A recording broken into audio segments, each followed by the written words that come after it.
Welcome to episode 37 of the Who Do You Think You Are podcast. This week, my guest is Dwayne Jordan. Every time I see this dude, man, it's love. We chop it up here and there, and it's always positivity. He's never about anything negative. And so I had a chance to sit down with him. It was funny because in this episode, which was shot a little while ago, he said that he didn't plan on having any more kids anytime soon. But he does have a beautiful daughter named Zion, who I love dearly, and I don't even really like kids for real. But this episode was dope. He's an educator, he's a musician, and he's gonna kind of go through some of those things and explain his mindset behind how he thinks about education, and also how he thinks about his entrepreneurship journey and his artistry. So I hope you like this episode. Make sure to subscribe, hit the subscribe button. And if you want to pop into a live episode at some point, just look down in the description and you'll see how to get linked in there. Hope y'all enjoy. I'm good with the one I got. I ain't got no plans for no more, no time soon. I feel you on that, bro. Yeah, man. How old is he? He's a year old. Yeah, his birthday's in October 23rd. That's crazy. Were you expecting him, or it was a surprise? Yeah, it was a surprise. It was a surprise, man. Gotcha. How was that? Like, how was your feelings around knowing you were about to be a dad? Like that first day, man, I was like kind of delirious. Like when I first found out, I was just kind of like in a daze, like the whole day. I just, just trying to wrap my mind around the reality of what was about to happen, because that wasn't my intention. Right. But after I got over that, it was just like planning mode. What do I need to have in place? You know what I'm saying? What's just researching, figuring out what's the best way to bring him into this world. Wow. And especially during COVID.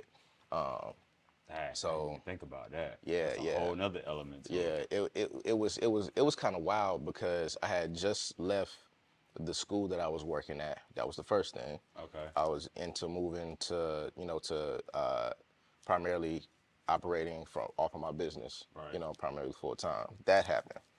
Then COVID happened, which wiped out like 90% of my business within like a week. And then found out that low was on the way. Right. So like all this happened within like a matter of a couple weeks. That's crazy. So to say the least, like it was challenging, man. Right. I just had to go in a grind mode. It's even for you to be like that. You started researching the best way to bring him into the world, though. Mm-hmm. Like most of us don't do that. Right. Most people don't. I know I didn't do that. Yeah. I found out, and it's crazy how you were saying like there was a lot of things that were happening. I found out because I was at Campbell University, and I had to leave Campbell. I found that out literally within like 4 days of finding out that I was having a child as well. So I was 19 at the time? Yeah. 19? No, I was 20. Right. 19. He was born right before I turned 21. But anyway, understanding like that process of that first day, you know what I'm saying? But that first day for me lasted like months. For real? You know what I'm saying? Like it wasn't even like, okay, I got over it and then all right, let me put some things in place. Like I wasn't even at that point. Yeah. Like what made you even think to be in that space versus the space that most of us are in, which is what I was in, where it was just like kind of woe is me. Yeah. Oh, I ain't ready for this, Like what prepared you to be in that space to be able to even do that? Well, I think a huge thing is I'm an educator. So I've been teaching kids for mad long and in public school. So I've seen the effects of, unstable households or, unstable, parenting situations. Right. And that just kind of gave me the insight enough to know that, like, I need to get this right now. real fast before I'm in a situation where I can't come back from, or I didn't do enough preparation, or I didn't do enough of this or that to make sure that he's solid. So me and my partner, we ended up getting a midwife, doula, had a whole squad to usher him into the world. We felt that it was the healthiest thing to do. It was the most the safest thing to do. And then I was older too. Like I'm in my 30s. At the time you was 19. I remember when I was 19. I was out You probably running sure? the streets Right. at that time. So I imagine if I was that age, I would have been, you know, it would have been a lot more difficult at that time too. Right. But just having the experience of of working with kids for a while at this point, Okay. that definitely Dope. played a factor. Got you. So you're in your 30s right now. Um, I thought you were like late 20s. I get that all the time. Yeah, I thought you were still late 20s, so we're a little bit closer in age than what I thought. I'm upper 30. Yeah. Yeah. Um, so right now in your life, like, who do you think you are right now? Who do I think I am? I'm a Yeah. father, first and foremost. Right. I'm a musician. I'm an artist. I'm an entrepreneur. Uh, I'm someone who wants absolute freedom financially of my time, of my headspace, of my health, Right. and to be able to be in a position to where I can offer that to other people as well. Because when your whole community is good, you straight. Like it's one thing for you to build yourself up, and you ain't got nobody to either share it with, or you ain't got nobody to pass it down to, or anything. Like community is everything. Yeah. To me. I can call my students' parents. Come watch. You see, you free to watch Carlo on. Whatever. Right. Like that means a lot. So just a combination of all of those things, man. I work a lot. Um, Are you a workaholic? Like, do you like to work a lot? I like to work a lot when it's not stressful. Like I said, I try to keep as much balance as possible. Right. Because like I've been in situations where I'm go go go go go, and my body will say no. Like No. my body would literally like shut Yeah. down. Like when I was in grad school, I used to be up for like a couple days at a time. Wow. That was the most intense in terms of like a work and academic type situation that I was in. Right. Just just to have so much stuff happening at one time, and trying to make it all happen, and like my body would just shut down. Right. So after that happened a couple times, I was like, yo, I got to get some more balance. Like I can't just go all the time. That's crazy. What So was what was it like with grad school? Because I know for me, I did some college. I graduated from Lewisburg College, so I got a yeah, 2 year degree, but I really wasn't studying anything. no, that's fine. Um, and I remember prior to like when I was in high school, I always said I wanted to be a lawyer Right, until I found out how long you had to go to school. right, And so I have a lot of friends that have been able to reach heights within their education and go to grad school and get their masters, PhDs, things of that nature. And I'm always like proud of them, but I'm always like, dang, like why wouldn't I be able to focus in on education the way that I can focus in on something like maybe my show right, or when I was like playing poker or things of right. that nature. So is it a different type of focus for you from your grad school to what you do now, like with entrepreneurship, and even when you were like working a job, or is it all kind of the same for you in your mind when you kind of go into it? They have similarities, but they Okay. all are slightly different. Like school and a job, like you don't really have a choice but to get whatever has been laid out for you. Right. As an entrepreneur, you have that same element, but you have some flexibility to prioritize, or Right. you got flexibility. Like for this, for instance, like we tried to do a couple dates and didn't necessarily work out, but because of the flexibility, like we were able to shift and move things around. Like your Right. job, that's only gonna go so far, True. and when you're in school, that's definitely not gonna Right. ride for You gotta too be for at too 10 long. a.m. for class. Yeah, yeah. Yeah. And it's consequences for that. So, like in grad school, definitely kind of up my game in terms of like the level of skill at which I need to operate at, just because of the environment. And truth be told, like I feel like I could have gotten that same thing even if I didn't go to graduate school. But say if I had to like move to New York, or if I had to move to LA, Right. like your environment makes up everything. And had I grew up in that particular environment where I was just around a bunch of musicians, I was around a bunch of cats who had the experience or whatnot, there would have been no need for me to go. Right. Or if I knew everything that I know now about business, there would have been no need for me to go. Right. You know what I'm saying? So it just, everybody's situation is different, and mine's just so happened to be that was the clearest path that I could see to get into, being a solid entrepreneur and being a solid artist. So in grad school, those are the two things that you focused in on. So undergrad, I did music business. Okay. That's where I kind of sharpened my tools in business, and then I went to graduate school to become a better artist, become a better performer, because I always knew that I wanted to do both. I just didn't know how to actually make it happen. You know what I'm saying?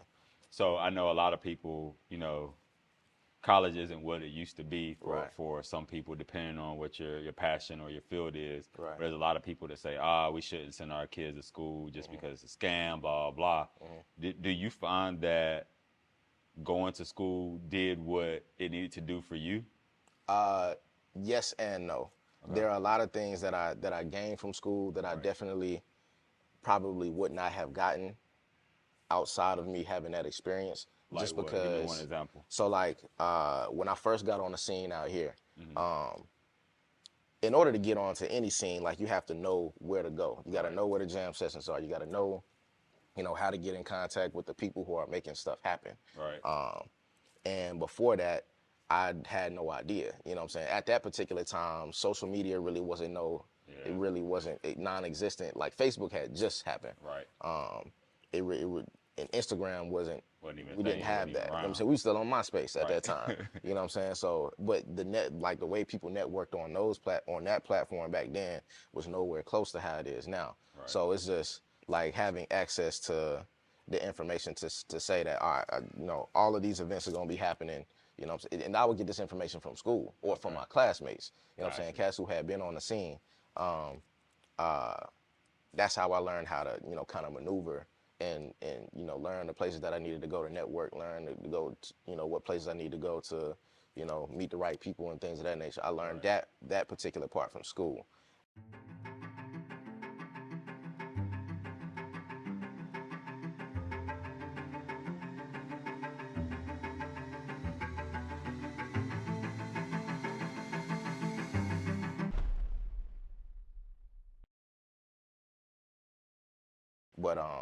But the part to where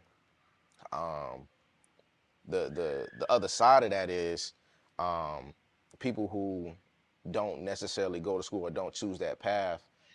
If you don't know where to look, then you kind of stuck with the option of either staying where you at, doing what you know, or taking a chance and going somewhere else to try to figure it out. Right. And in most cases, not a lot of people take that option to just take a leap of faith and just go to figure it out. Right. But if you know what I'm saying, like if I had have known I could have moved to New York and got just as solid of an education just being out on the scene, that's what I would have did. Or if I had have known that I could go move out to LA, you know what I'm saying, or Atlanta, get on the music scene, go to sessions every night, because it was like a year before I even consistently started working.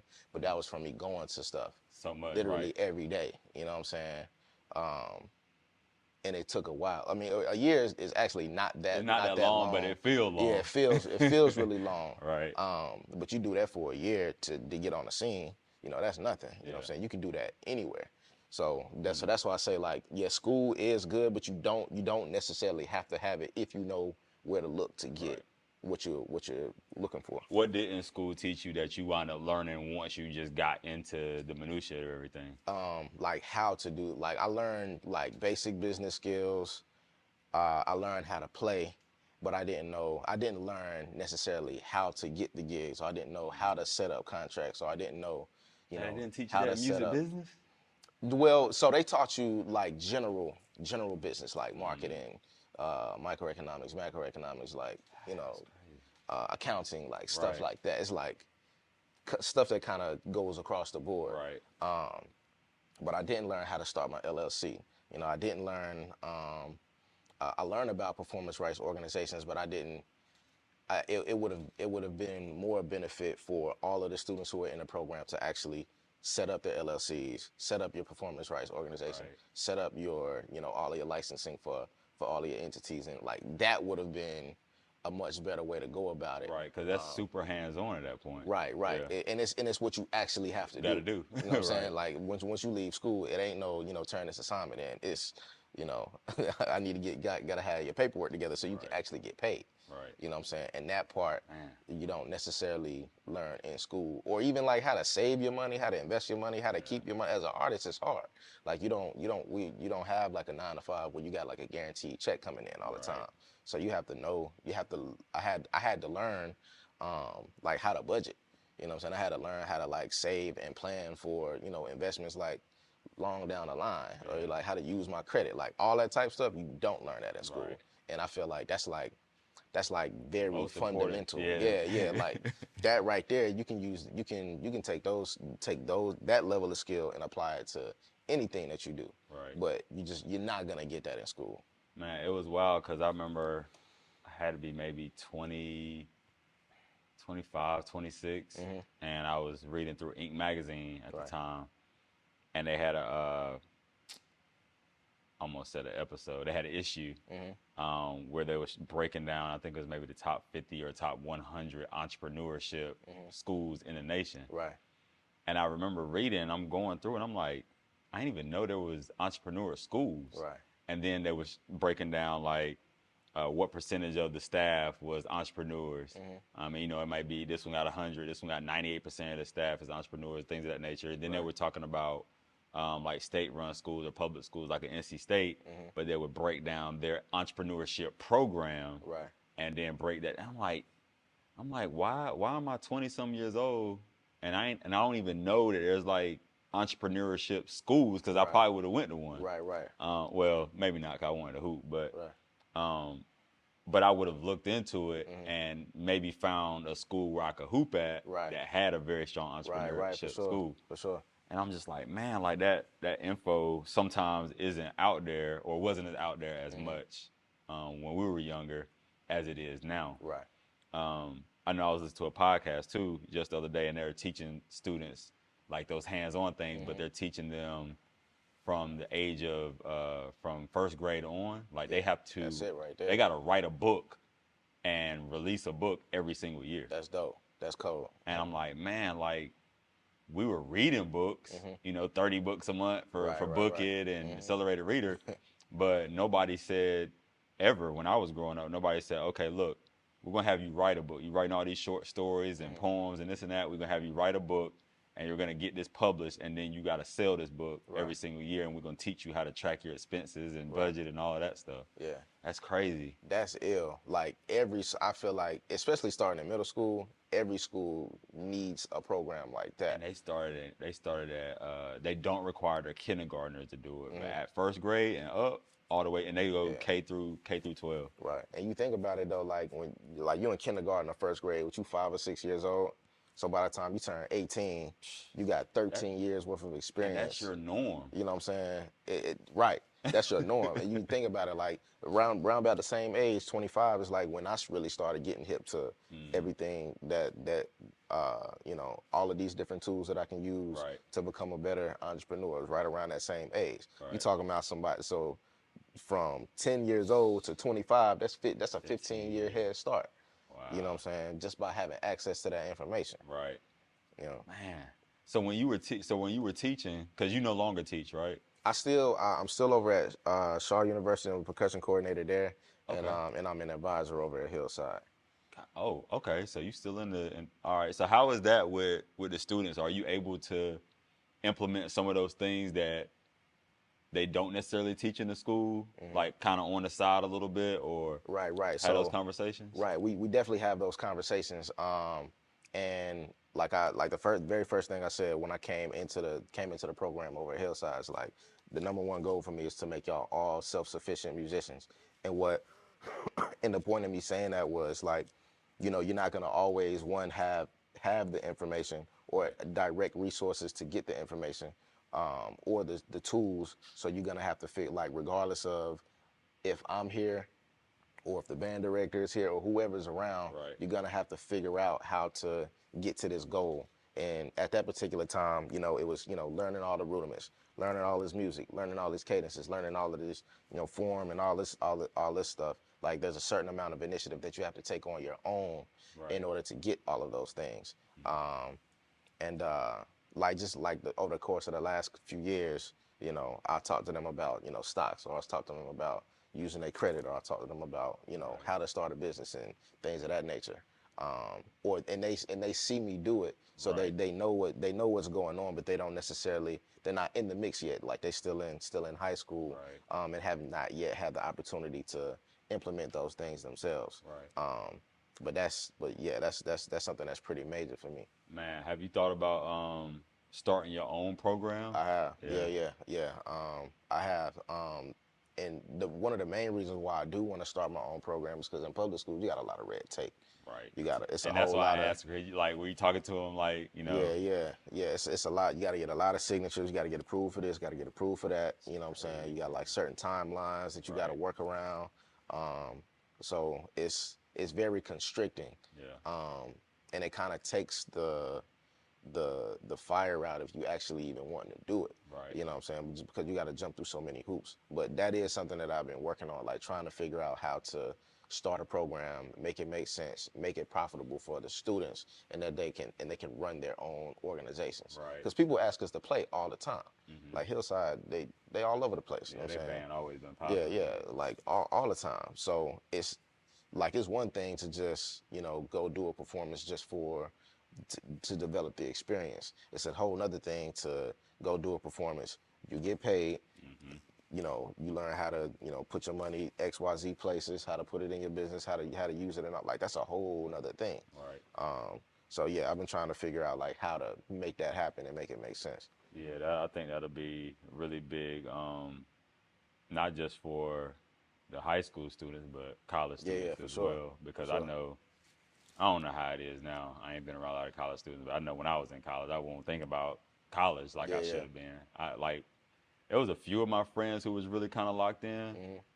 but most of the people that was around, like for real, they was just like, man, we here, we having fun, Right, we right, getting our work done, but it wasn't nothing like, okay, like this is the most important thing right now right. that's in front of me, and I need to do this because this is gonna set me up Exactly. further down the road. It was kind of like, all Yeah. right, we're gonna get by, we straight. Right.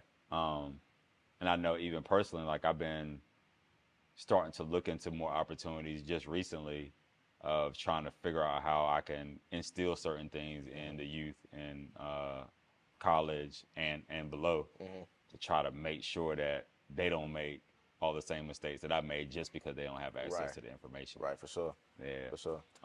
Also examples, Right. and I think that's a big thing. I know, like when me and Rainy was talking about me and you sitting down, Hmm. I was like, yeah, like I would love to sit down with you because I knew, even though I didn't know you like that personally, but I knew you were an example because I could see the things tangibly that you were doing. Hmm. And so I was like, it got to be some more underlying stuff that he Right. has going on that I don't even know about. Right. Um, so I think that's super dope. Did you always want to be an entrepreneur, or did you, when you were like younger, did you just want to play music? Um, a little bit of both. Okay. I didn't like the realization that I could actually be a performing musician and like just make a living. Right. The realization that didn't come until like college, maybe like my freshman or sophomore year, Okay. because I don't think I declared my major till like my sophomore year. Gotcha. But at that time, I had gotten a couple checks from playing the drums, Right. and then I ended up getting like some consistent gigs, and I was like, oh, this is like actually possible.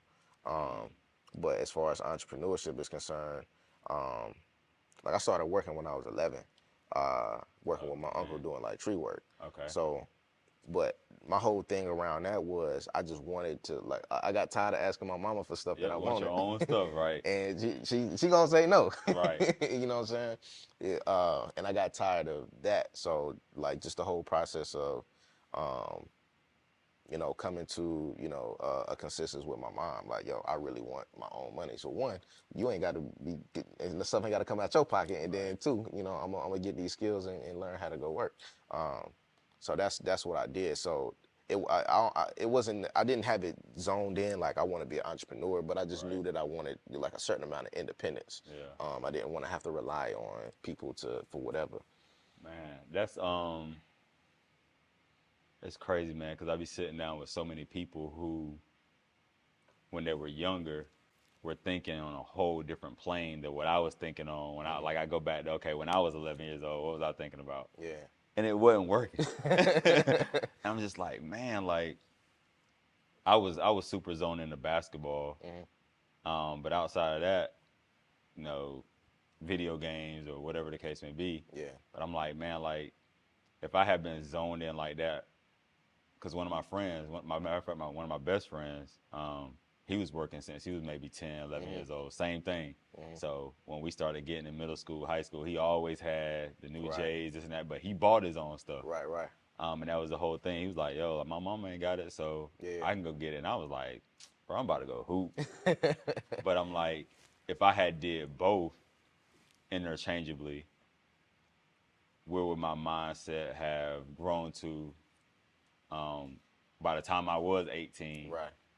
By the time I was 15, even, Right. you know, would I have known about these entrepreneurial programs and things of that nature versus find out about it reading a magazine when I was 25? Sure. Man, I just got my brain going. And I know we can't go back. Yeah. You know Yeah. what I Yeah. mean? Yeah. And maybe this is just the way it's supposed to work out for me because things are pretty good now. Yeah. But at the same time, it's like, man, if I had gave myself that 20-year head start, then where could things be at? Yeah. I mean, Go ahead. no, I was just gonna say like I think that part of that like lies in the school system. Like, there's no reason why, you know, kids shouldn't know about taxes and how to Zero how to reason. start businesses, how to form LLCs, how to use credit. Like, there's no reason why that shouldn't be happening because these are literally like the things that Whole you structure of operate. it, right? Yeah, that you use this stuff You can't get every away day. from Like, it. you can't get away from it. Like, and for that not to be the case, from a young age, like you saying that one program, kids starting off in first grade, like doing that type of stuff, that should be a universal thing. Right. That would solve many of the problems that we have. You know what I'm saying? When the majority of the people that are operating in society have a certain level of intelligence, you don't get as many, you don't have as many issues. Right. You know what I'm saying? When most people have access to, capital, you got more equity. Right. You know what I'm saying? So, What do you think that would do if the education system was set up like that, and that was the norm? What do you think that would do to capitalism? Capitalism. I think everything would be at a super high level. Like you probably had a similar childhood to me. Like, I didn't know no millionaires. I didn't know nobody who was driving like fancy cars and nothing like that. Right. You know what I'm saying? I didn't know anybody that, Drug that dealers, was, that was it. yeah, that was pretty much it. Right. And I knew that I wasn't gonna do that because everybody that I knew that was in that game, it Jail never or ended dead. well. Right. It was either jail or dead. And I knew I didn't want that. So just like, if young people have that exposure from an early age, and they can see that it's possible, like being exposed to it is everything. Yeah. Having the exposure, that's everything. Like, when I decided to join the marching band, like, it was from seeing my brother march at Winston-Salem State. You know what I'm saying? I was like, yo, that's dope. I want to do that. You know what I'm saying? If I hadn't had that experience, I wouldn't have wanted to do that. True. You know what I'm saying? Even my decision to come up here to North Carolina Central, I seen them play like a couple times, and they was just going crazy. It was like, I want to go to Central. Right. You know what I'm saying? So, yeah, the experiences that you have always inform your decisions, and if you have that from a young age, it changes everything. Right. Outside of music, and obviously having your son, like, what's one of the biggest experiences in your life that's like shaped your way of thinking? Just just being broke, being broke, like not being going without, Right. just going without, like having to, see my mom struggle for my mom was a hustler, you know what I'm saying, but just seeing like the people in my life just not have everything that they should. I think one of the turning points was when my grandparents passed, and I saw like there was no transfer of wealth, and I think that was like very key for me because it was I got 11 uncles and aunts. Okay. It's a whole bunch of us, nieces and nephews, and there was nothing that happened beyond that kind of leveled us up at all. And Right. having to scramble to pay for funerals, scramble to Yeah. pay for all of these things to it just didn't make sense to me. You Right. know what I'm saying? So at that particular point, and I knew that things needed to change. It was health issues was the reason for both of them passing. Right. So my perspective around like how I treat myself, how I treat my body, that changed, and then how I looked at money started to change. How old were you then? I was right around 25. Okay. Yeah, I was right Gotcha. around 25, 26 years old, and that's when I started looking. Right. You know what I'm saying? Like you looked in that magazine, Right. you saw the entrepreneurship program. That's when I like actively started looking for things that would, you know, put my life in a different trajectory. Right. Um, And so when you started looking, what was one of the first things you found? You was like, all right, this right here helped me along on my path. Like this is what I was looking for. right, right.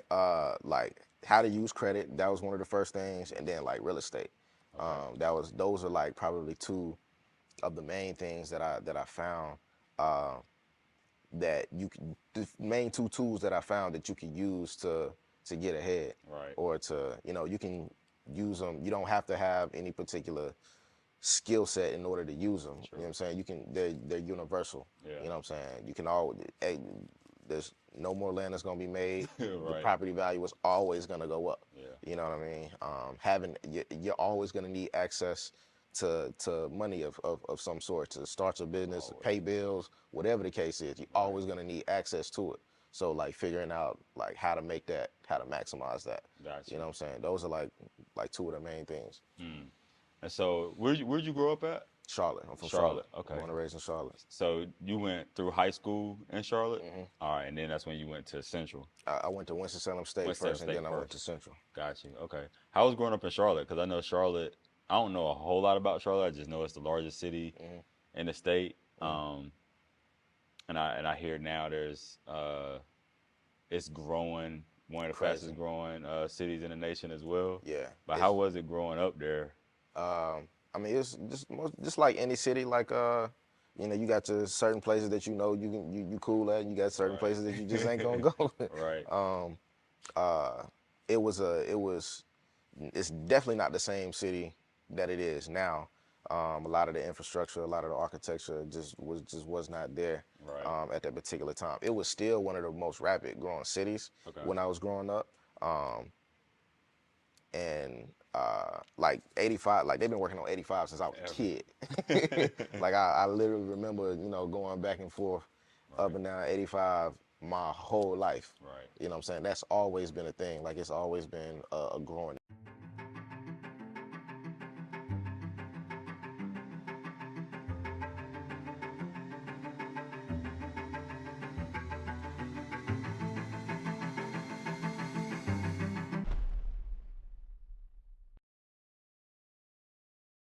And developing city.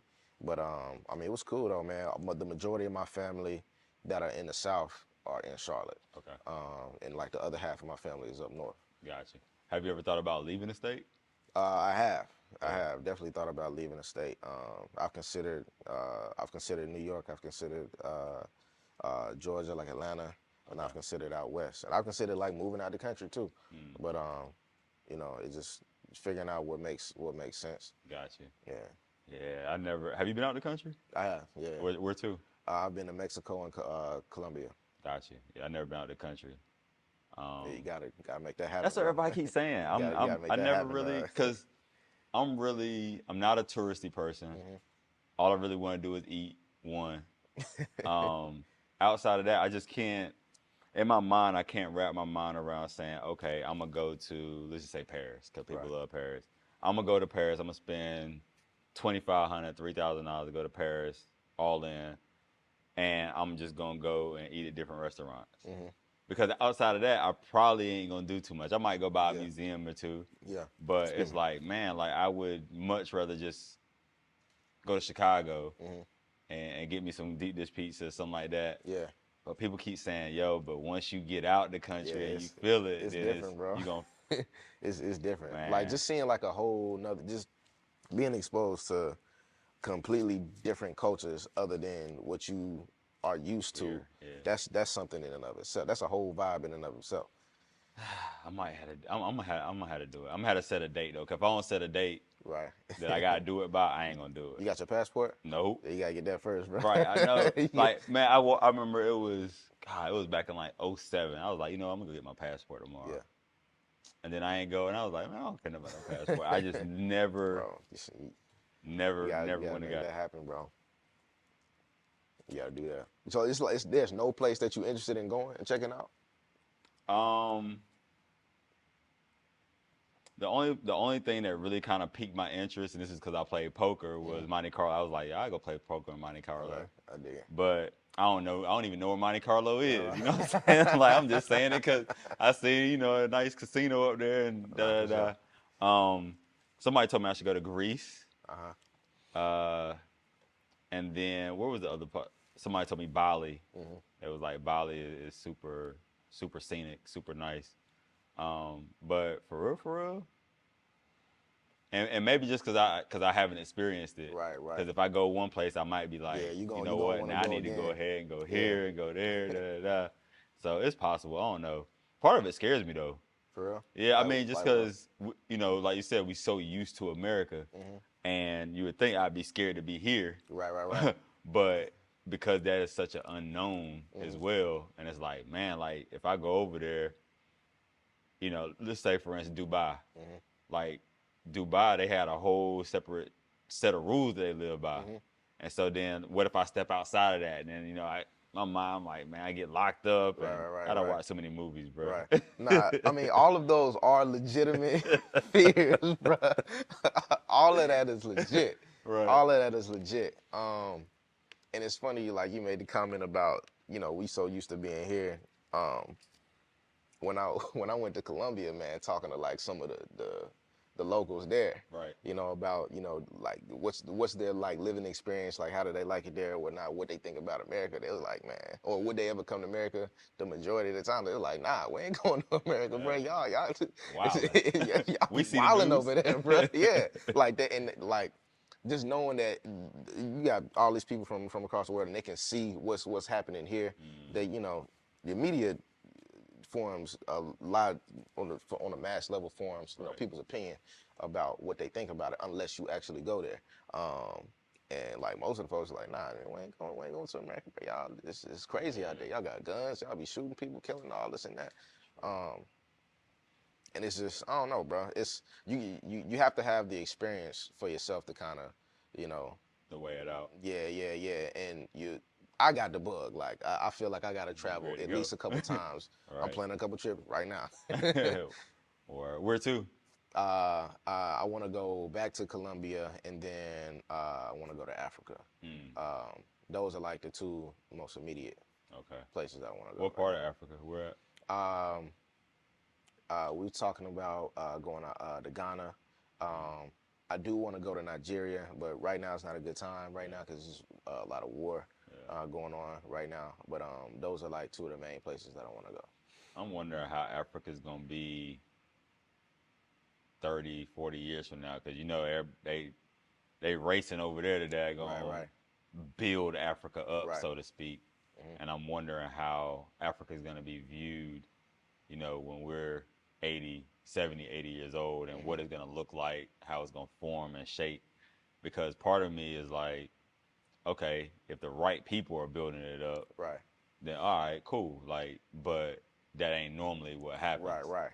It normally gets in the wrong hands, and so I'm wondering how the continent of Africa is going to be shaped, and then how that's going to shape the rest of the world too. Right. Um, I don't know. I'm always thinking about the future stuff that's going to happen. Right, for sure. That we really kind of don't have no control over as like individual people, so to speak. Right, for sure. I mean, most of the resources are in Africa. Yeah. You know what I'm saying? So, yeah, it's definitely yeah, that's definitely something interesting to plan ahead for, because Right. America ain't gonna remain this dynasty forever. You know what Can't. I'm saying? Can't. So you Not know, especially not with how they run in America. right, You know what I'm right. saying? At some point, we already falling further and further behind. So at Hmm. some point, if we don't change things, then yeah, we gonna fall behind. And for us not to be the leader in the world, so to speak, Hmm. that's a whole different picture. Yeah. Um, that's definitely something to think about. Um, so I want to talk to you about the concerts because you was doing the concert series this summer. Hmm. Um, was that something that you particularly put together, or was it a group of people that helped you put that together? Like, what?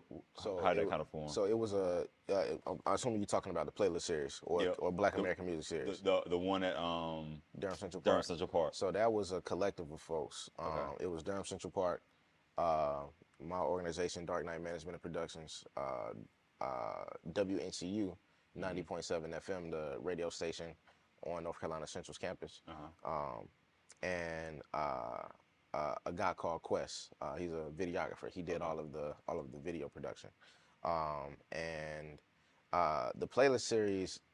It had been going on for uh, before COVID. Okay. I think this may have been like maybe like the fourth or fifth year. Oh I'm not wow. Okay. 100% certain. Um, but Sonic Pie Productions was the other. It was so yeah. It was Sonic Pie Productions, Durham Central Park, WNCU, Dark Knight Management and Productions, and a guy called Quest. Okay. So the collective of it that was, you talked about community earlier. That was a an example of all of these organizations coming together, pulling the resources to put that series on. Right. So everybody pulled money from each organization. There was some bartering involved. There was, I curated, the artists. So there was, me reaching out to all of the artists. Everyone had a specific task. Right. Everyone had a role to play. Um, and yeah, we were. They normally do it every Friday, but because of COVID, we just did it every first Friday. Gotcha. For that particular series there. So Okay. What got you into like curating things like that? yeah. I think a lot of that stems from uh, a lot of my experiences as an educator, like teaching different drum lines. Like you have to put together events, or Right. people will ask you to come do stuff, and you gotta.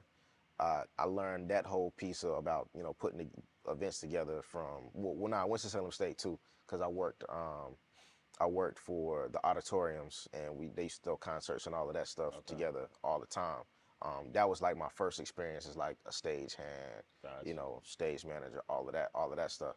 But uh, as a percussion instructor, we all people ask us to do stuff for different organizations all the time. Right. So that further expanded my ability to one, reach out to these people who were putting these things on, and then I was more on the inside at that point because I'm running the organization. Right. And then just doing that for so many for a certain amount of time really informed me on these are the pieces that you need to make a particular event happen. Right. Like you need a space, you need to have a space reserved, you need to have a certain amount of money to pay your artists, you need to have Yeah. a certain amount of funds together to make sure that your sound is good, that your lights are good, whatever is needed. Right. I kind of started, seeing the big picture on what it takes to put an actual event together. Right. So yeah, that between that and my experience at Winston-Salem State, I used to be in a group with a bunch of my line brothers and my frat brothers called Major Scale Productions, and we used to throw parties. Okay. So though all of those experiences, kind of make up the knowledge that I've gained in order to put events on. Gotcha. What was your thought process behind joining a fraternity? Because I know quite a few people in fraternities, sororities, and such. I never joined one because I had a negative connotation Hmm. surrounding when I was coming up in high school and then getting into college. Hmm. But what was your experience with that, and what made you be drawn to a fraternity and then ultimately decide to pledge? I didn't want to do it. Well, I'm in two fraternities: Kappa Kappa Psi, National Honorary Band Fraternity Incorporated, and then Alpha Phi Alpha. I didn't know you could be in two fraternities. Well, they operate differently. So Alpha Phi Alpha is a part of non-Panhellenic organizations. So it's a D9, D9 organization. So Qs, Kappas, Okay. AKAs, Deltas. Divine Nine. Yeah, Right? Divine Okay. Nine, Gotcha. and then Kappa Kappa Psi operates independently of that. So you can pledge a D9, but then you can pledge, say, that was the band fraternity. You also got Symphonia, SAI, there's a whole bunch of other organizations that aren't tied to D9 that you can still take part in. Got you. Because it's not a conflict of interest. Right, basically. Okay. right. So I didn't want to pledge KK Psi at first, but I was I wanted my program to be good. So Right. like the way that pretty much worked out is, the best people or the leaders in the band typically were in the organization. Right. And I saw a whole bunch of stuff that I just wanted to make better. So I joined that, and all my homies was in there too. So Got you. and then Alpha, my brother's actually an Alpha. Okay. So I did want to pledge. I did come into school knowing that I wanted to pledge Alpha just because I saw a lot of the examples that he showed me, a lot of his frat brothers, a lot of the cats that he came up with. Cats was just solid. Really was really on their business, and that was something that was appealing to me because I wanted to be an entrepreneur. I wanted to be able to make a way for myself, all that good stuff. Or yeah, it's wild. Like you're talking about like the experiences because, like I said, I had a negative connotation. The only images that I saw or knew about when it came to fraternities was hazing. Right. Them yelling at you and telling you what to do, and you got to go do all this. Like I didn't have that representation that showed like the networking, that showed the Right. community service portion. Like none of that Right. at all. Because had I known that or had I seen those representations of it, I may have probably would have thought a whole lot differently about it, and maybe depending on where I was in my mind state at the time, would have decided to actually pledge. Right. But I didn't. I didn't see any of that, and again, that's having the experiences, but then also having somebody, an example like your brother, you being able to see that from. Right. That's crazy. And I never even thought about the fact until just now that I didn't have any. Like that was my view of what an actual Right. fraternity, a Q, a Kappa, like whatever. And then I knew I Right. couldn't step either. So I was like, man, I Too can't left feet. stroll, I can't step. Like, I'm gonna just leave that alone. Nah, Because I I dig thought that. you had to step to be in a fraternity. Nah. I mean, that's optional. Although some people shouldn't be stepping because everybody Right. ain't got rhythm like that. Right. But nah. I mean, they were both dope experiences. Like the network is crazy. Yeah. I've gotten a lot of jobs, Just gigs. Just cause. You know what I'm saying? So that's that part is major. Being able to go. Like when we was in school, we used to travel all the time. Right. You know what I'm saying? We never had to worry about, we was gonna lay our head down there. We Yeah. never had to worry about, how to get around the city or nothing like that. Because we could just call people up and be like, yo, we're gonna be in town X dates, just pull up. That's dope. Um, so the other series that you were talking about, that you asked me if I was talking about that one, what series is that? So the Black American Music Series. Okay. So and that was at the that at the Hayti? Yeah. That's at Okay. the Hayti Heritage Center. I didn't get to make any of those. Yeah. I mean, we do them every second Sunday. Every second Sunday. Every second Sunday. And what's this? February, March, April, and May. They're gonna be on the first Sunday. Okay. Because Jazz Appreciation Month and Women's Appreciation Month. So we shifted the dates for those 2 months, but typically they're every second Sunday. Okay. And it's the Hayti Heritage Center. Quentin Talley, who's the director over there. Yeah, Quentin is hella dope. That's another cat you gotta get up here. Nah, Quentin, he that guy. And we're going on. This is the third season that we've been doing it. Okay.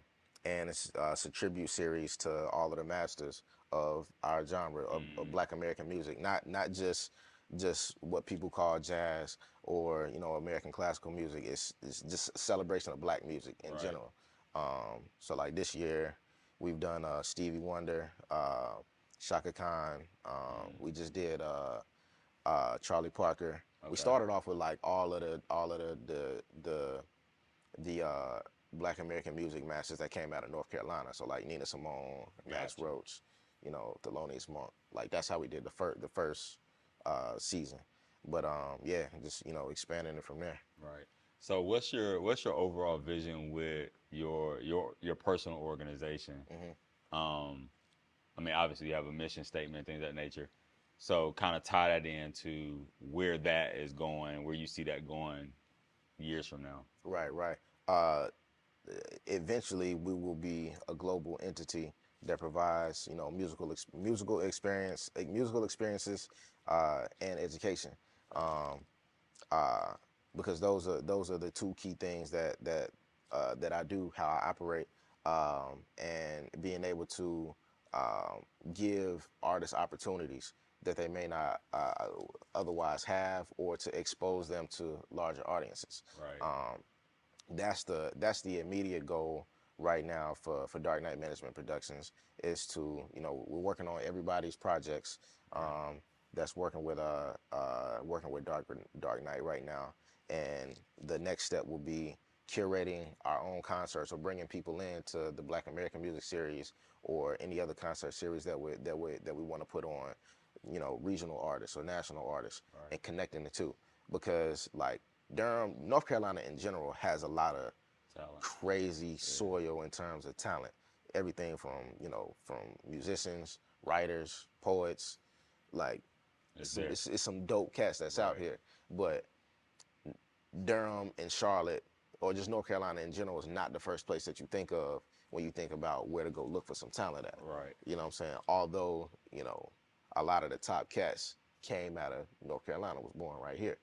Um, So why do so you think that is? Why do you think that a lot of the talent came from here and a lot of talent is here, but North Carolina is not thought of as one of those places? Because like the first thing I think of when you think jazz music, blues, anything like that, the first thing I think of is New Orleans, right? right, right. So why isn't North Carolina thought of in the same kind of vein, as far as creatives in the music, or the arts field, as a New Orleans might be? Yeah, I think one of the things is North Carolina hasn't had the exposure.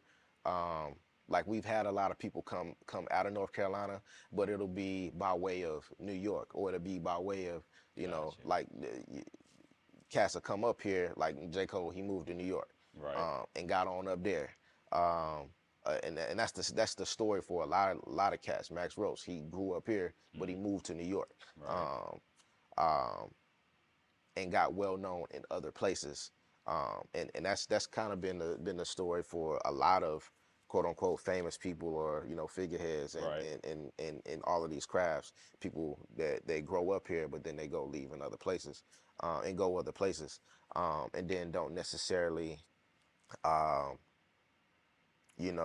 either cultivate an environment to where you can kind of make a pathway for the people who are here to get to these other places, Right.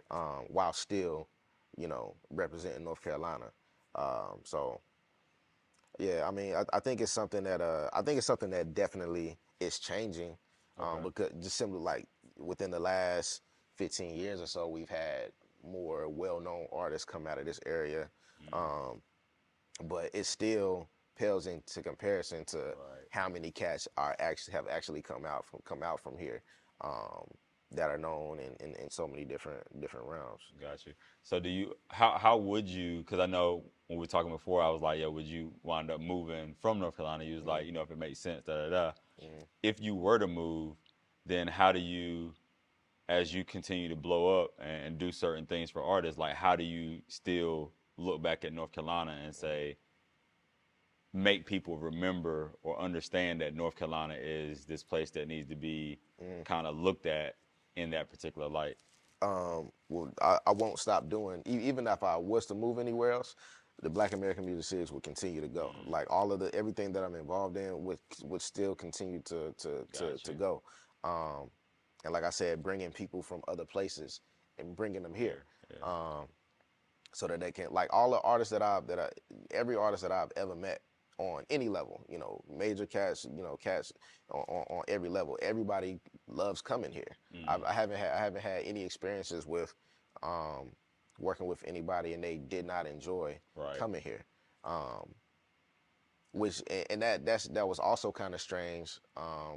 Just to go back to your question, why isn't North Carolina the first place when people enjoy coming here, Right. people enjoy coming to play here, people enjoy the vibe when they come out here, like all of that. So I think it's just gonna take time, and then as Dark Knight continues to grow, like I'm always gonna bring people back here, and I'm always gonna tie the knot from bringing people that I've worked with and exposing them to other places. Gotcha. It has to be a two-way street. Yeah. Like J. Cole is doing it with Dreamville. Yeah. Um, That jump is getting bigger, and, yeah, and it's yeah. crazy because he's having so much opposition just Right, from right. the weather, hurricane, Yeah, yeah, yeah. COVID. You know COVID. what I'm saying? It seemed like he it's been canceled just as many times as he's actually Right, had it. right, for sure, for sure. And so he had that big opposition where a lot of times when that happens, that means you moving in the right direction once you facing things of that nature. Um, is and I'm asking this question kind of personally, because obviously I do events now, and I'm getting to a point where I'm, gaining some momentum. Right. Is it hard getting like the business side of getting a large artist to come into a show that's not, the PNC arena? Right. Is it as hard as it seems like it is? From what, because I'm working on a particular project right now. Um, and anytime I haven't done no multi-million-dollar type situation, but Right. from what I can gather from all of the events that I've done, it really boils down to it boils down to the money.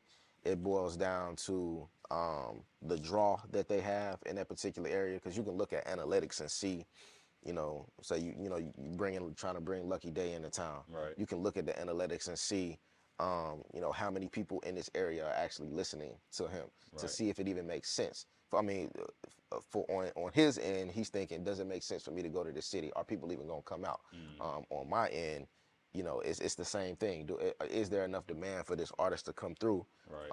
To make it, because ideally, you want to sell out every show you do. Right. In order to do that, like whoever you're bringing has to have a large enough draw to do that. Right. To kind of ensure that, like Beyonce she go anywhere. It's a wrap. It's a wrap. You know what I'm saying? Jay-Z, it's certain people, they can go anywhere, and it's gonna be what it is. Right. Like, it's gonna sell out. So it's a combination of those things. But the first thing is like even having the capital to do it. Right. You know what I'm saying? Like certain artists will work with you. You know what I'm saying? Like, or it might be a bartering type situation, or it might be a relationship situation. It might be, you work with one of my homies. You know what I'm saying? Right. I'm trying to get you to come over here to do this, bring some exposure to my city. Right. It might be something that they work with you on the price, just being humble and doing it on the arm. Yeah.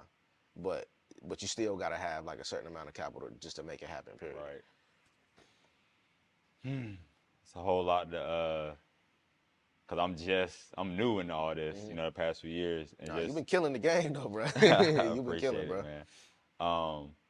But just trying to figure out how to leverage certain things like that to help build a platform for all the other artists that are actually here in Right. North Carolina, Right, for sure. so that they can have a piece of that and be seen on a larger level and Right. scale as well. Is what I'm always thinking about. Right. And so, of course, well, not of course, but recently, maybe over the last year or so, I've started thinking about like, man, I would love to have some people come in, and not just because before I was just thinking about singers. Like, if I could have a big singer come through, Jill Scott or somebody on the stage, that'd be dope. But then just recently, I'm thinking about like actors and actresses that could come in. If you have I'm just throwing names out there, but if you land a Samuel Jackson, or you have a Michael B. Jordan, or Common, or somebody like that, Yeah. then what does that do for the area? Right. And what does that do for the people who are a part of what's happening at that particular Inkspired show? Right. But I haven't even I haven't even really known where to start. We almost had a major artist come in to the last show, an A-list artist, but that was off relationship. Right. So that wasn't really a thing that I can, because I don't have a lot of those relationships to be like, yo, da da da, and they be like, oh yeah, I got lunch with her next week. You know what I'm Yeah. saying? That was that type of situation. Right.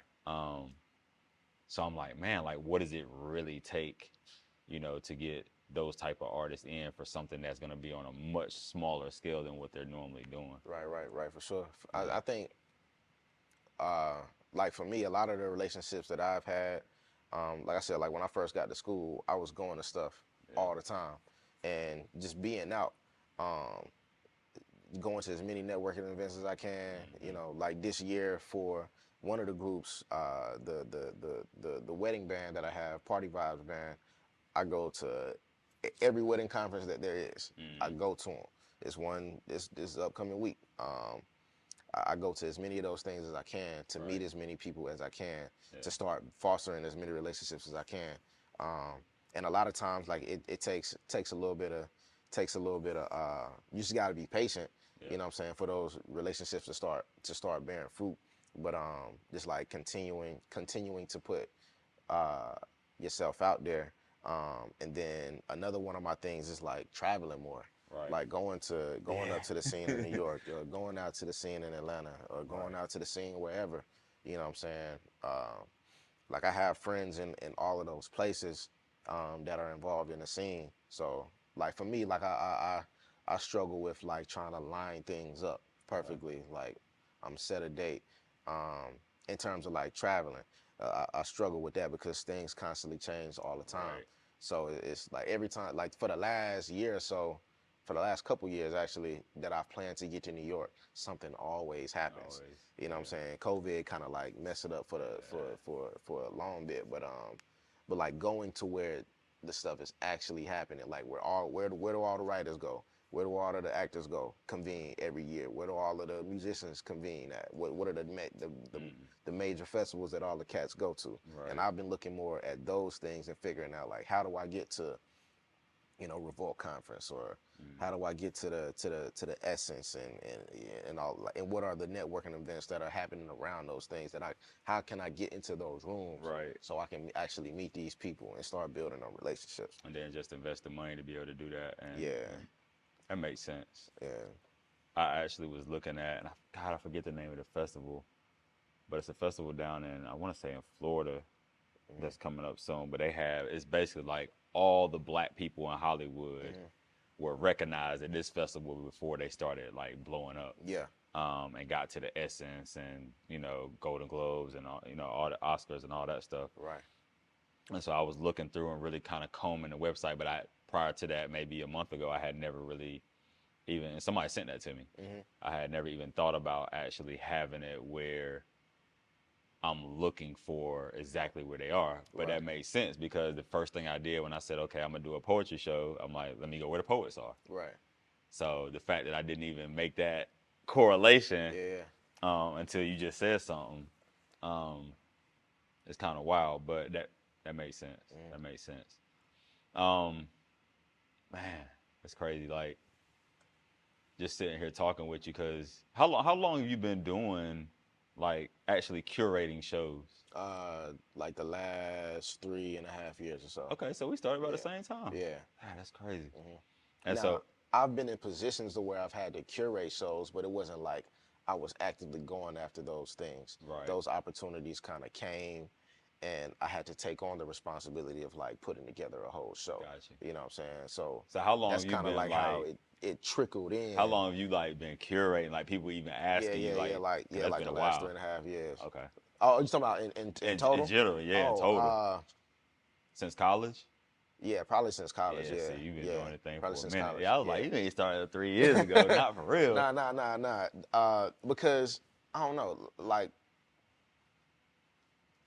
I guess when I think about like doing those things when I was in school, I kind of attach them to like academia or me trying to climb up the ladder. Yeah. You know what I'm saying? But all of those things, Still like part of your experience. Yeah. Me and my brother Jag, we used to do events all the time. When we was back when we was at Central. Okay.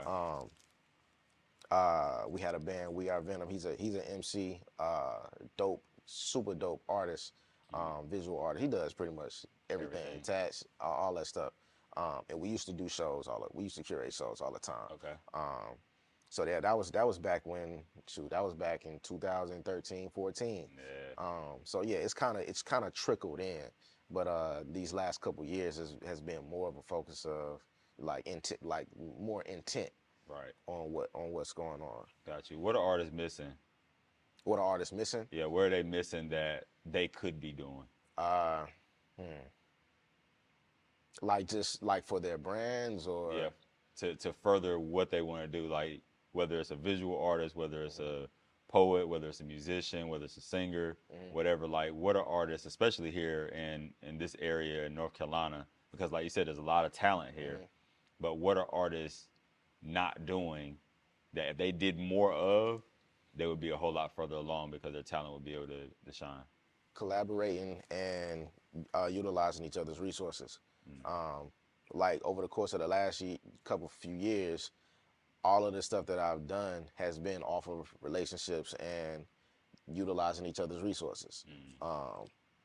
Like being able to, and I have no type of ego involved in it at all. Right. You know, I got, I might have a bread. Somebody else might have a relationship. Somebody else might have a venue. Right. You know what I'm saying? And like when you take the ego out of that whole situation, It's a beautiful thing. yeah, so it's a beautiful thing. You know what I'm saying? You're able Right. to make stuff. You're able to make stuff move. You can move mountains when you have, cats that's just willing to collaborate, opposed to, and then like working with the right people that are actually serious about True. what they're doing. Right. And like I just started working with this organization, Be Connected. Like everybody is serious them about. before. Yeah, everybody is serious about what the mission is. You know what I'm saying? So when you bringing all of the right people to the table, taking the ego out and sharing each other's resources, like that's how you really get it done. Like you can do it by yourself, Right. but it's very little harder. progress. Yeah. It's very little progress. It takes a long time. It's a lot of stress. It's a lot of, no's. Like it's a lot of, getting shot down. Right. It's just harder. Like ain't no way around it. But when you collab, it's a whole other thing. Gotcha. All right, collab, and I collab. That's my whole Yeah. whole thing. Ain't Yeah, nothing but for a sure. huge collaboration with 30 different entities. Right, for sure. Um, I think that's why you've been able to do this at such a high level so quickly, because you already understand that. and it's crazy because it was out of necessity too. Just because I don't perform my own work. Right. So the first thing that I had to do was figure out how to collab with other poets. Right, And for then I sure. just kind of spread from there. But at the same time, I'm super intentional about that collaboration piece. Right. As long as it makes sense all the way around. And so as things continue to build, I do want to make sure that that's always a focus. Right. But when I look at other artists, because I'm always looking at what other artists are doing and how they're doing it and saying, hey, this person's super dope, but why they not able to do this, over here, or why they're not able to have this type of following or things of the nature. Right. And I'm always trying to pinpoint, like, what is it that they need? And so that makes sense, like the collaboration piece, because a lot of people are in cliques and some of them never get out of those cliques. Right, for To sure. do those collaborations with other people that then kind of spread things out. So that definitely makes sense. Pat, all right, that's some good stuff. So in the beginning, bro, I asked you, who do you think you are? So now as we wrap up, I'm gonna ask you, who do you think you will be? Who do I think I will be? I know I will be very wealthy. I know I will be someone who has grown his community, has provided opportunities, made other wealthy people, someone who's been who will continue to be an educator. Um, have no plans on having any more kids. Raising my little one right for him being wealthy and well off. Right. Teaching him everything that he needs to know. And just just continuing to master myself. You know what I'm saying? Mastering myself so that I can master everything else. You know what I'm saying? Yeah, you got it. Like if you don't start with self, Yeah. then a lot of times you are fighting that losing battle. So Right. That's definitely key. I appreciate you coming through, Yeah, bro. man. I I'm glad appreciate you having me, we man. we got to get it and Finally chop able to it up. make this happen, bro. Yeah, definitely. And this it's crazy because I'm able to have conversations with people on a podcast that I've never had like a full conversation with before, and I'm like, yo, this don't need to be the last conversation we Right. For have. sure, for sure. You know what I'm saying? And even if you know down the line where it makes sense, if we can collab and do Yeah. some things together, then I think that that'll be something that we can kind of do and make sense for other people as well Right, for to sure, be able for to sure. elevate from the platform that they're on. For sure. I mean, So, I think we'll definitely be able to make it happen because we have very similar mindsets and how we operate, right. and just our perspectives on the community and what we need to do to build. So, it's just a matter of time. Yeah, basically. Sir. Well, I appreciate you coming on, Yeah, bro. man. Appreciate you, bro. All right. And that's it, man. All We right, for good. sure.